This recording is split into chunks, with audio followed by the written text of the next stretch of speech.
We are starting at the first step where we are exploring the diversity of the microalgae in ecosystems such as the Chesapeake Bay. So we can come up with local indigenous microalgae and study their potential to be grown on a large scale. It's possible that they can be grown in systems linked with power plants so they can actually utilize some of the carbon dioxide being pushed out by the power plants. And I think for me the most interesting aspect of this is that you can link this growth with some of the waste streams that are entering the Chesapeake Bay, such as the waste streams from sewage treatment facilities.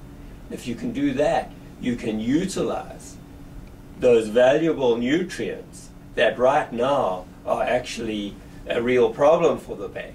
You can grow the microalgae and remove the excess nitrogen and phosphorus from waste streams using local microalgae. And this is the lab that's focused on marine microbial ecology, and we're doing a lot of work on the picobacteria and the ecology in the Chesapeake Bay. And we're also doing a lot of isolations and characterizations of cyanobacteria and microalgae from the Chesapeake Bay. And what you see here, the background here, is some of the experiments that we're doing. We test the algae for under different conditions for their lipid production, and also to see their CO2 tolerance.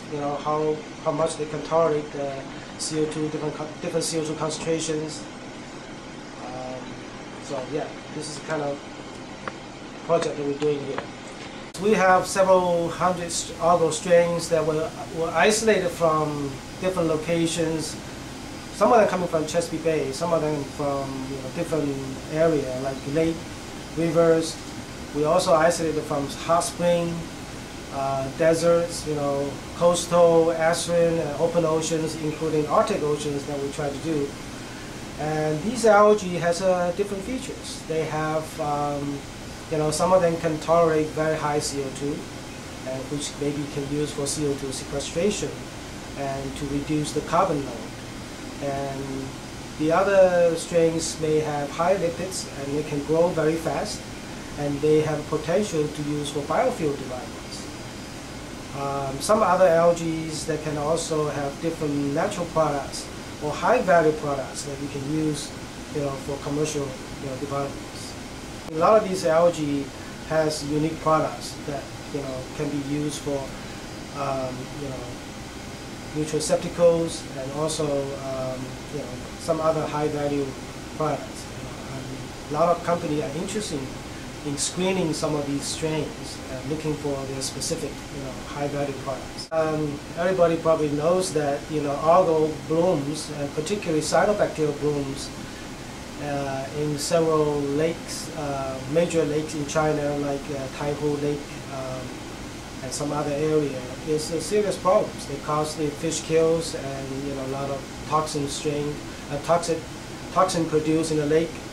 And one of the things that we're doing here could be helpful to them is that you can use so-called phage therapy, that you use a virus to control these specific bloom species, because virus infection usually quite specific, so they can target on specific strains without causing other algae or other species to crash. And there are biological way to control it. It's not like you're adding chemicals to the lake, so it's very safe to use. These phage are very safe because they are not infecting humans, so these are the one of potential way we can do it. Fujian province, they are very even at a state level, not at a national level. So that's equivalent to Maryland. They have a lot of interest in on the carbon sequestrations. I have a collaborator. His name is Dr. Mian Zijiao, who just visited me last week. So and then he just returned to Xiamen, and then he contacted me a couple times saying that states are also very interested in these sustainable energy and environmental, using some of the technology, microbial technology, to sequester CO2 and maybe perhaps produce biodiesels. So I know China is really interested in, particularly in the clean environment technology, green technologies.